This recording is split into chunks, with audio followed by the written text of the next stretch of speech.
Kaido ही नहीं, बाकी सभी एम्परर्स भी बहुत ज्यादा स्ट्रांग होते हैं। सभी एम्परर्स के पास अपने अपने इलाके होते हैं और वो इतने ज्यादा ताकतवर होते हैं कि एक सिंगल पायरेट क्रू कभी भी उनके कैप्टन तक का फेस नहीं देख पाता है, उससे पहले ही उन्हें ढेर कर दिया जाता है। ये सभी लोग गलत काम करते हैं और इन सभी का ब्रोकर है डोफ्लामिंगो। यहाँ पर स्मोकर की हालत खराब हो जाती है और डोफ्लामिंगो स्मोकर को जान से मारने वाला होता है, लेकिन तभी हम एक आवाज को सुनते हैं।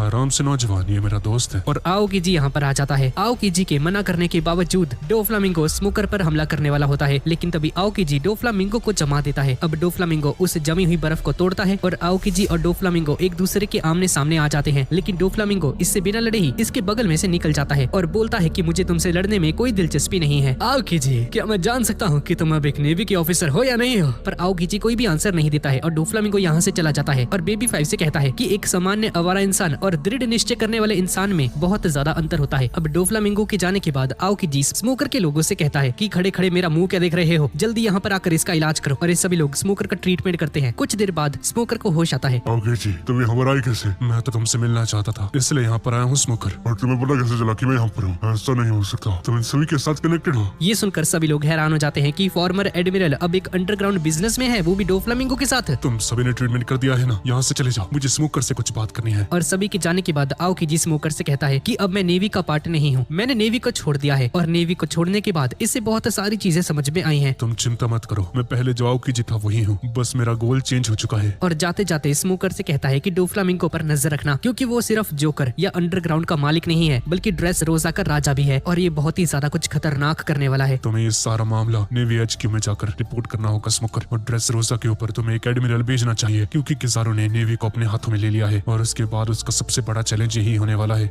डोफ्लामिंगो को हराना। और ऐसा बोलकर आओकीजी यहाँ से चला जाता है और यहाँ पर गोइंग मैरी के ऊपर लॉ सभी को बताता है कि डोफ्लामिंगो का सबसे बड़ा बिजनेस पार्टनर है Kaido, king of the beast, और हमें उसे हराना होगा। ये सुनकर मोमो और किनेमोन बुरी तरह से हैरान हो जाते हैं। King of the beast Kaido, हमें उसे डाउन करने के लिए उसे कमजोर करना होगा और वो आर्मी तैयार कर ली है। इन सभी के पास ज़ुआन डेविल फ्रूट की ताकत है। ये सुनकर सभी लोग हैरान हो जाते हैं। ये कैसे हो सकता है? Artificial devil fruit? अगर ऐसा हुआ तो काइडो की ताकत तो 100 गुना बढ़ जाएगी। नहीं, अब ऐसा नहीं होगा, तुम चिंता मत करो, क्योंकि मैंने उन सभी की एसिड की फैक्ट्री को खत्म कर दिया है, जिसका यूज करके ही वो लोग आर्टिफिशियल डेविल फ्रूट्स बनाते थे। और मैंने सीजर के बच्चे पर जब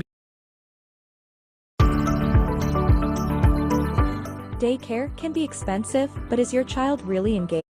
किसी ने मुझे ये दी थी। है सभी लोग आ जाओ, खाना तैयार है। पर भाई रॉबिन कहाँ पे है सांजी? हाँ, दरअसल रॉबिन और मोमोनोसुके साथ में नहा रहे हैं। ये सुनकर ब्रूक, सांजी और किनेमोन की जल जाती है और जल्दी से ये तीनों भाग कर जाते हैं रॉबिन और मोमो के पास। और रॉबिन और मोमो नहाकर बाहर निकलते हैं बाथरूम से। दोनों एक दूसरे के साथ चिपक रहे होते हैं और मोमो को इस हालत में देखकर रॉबिन के साथ इन तीनों की जल जाती है। साले, बच्चा होने का फायदा उठाता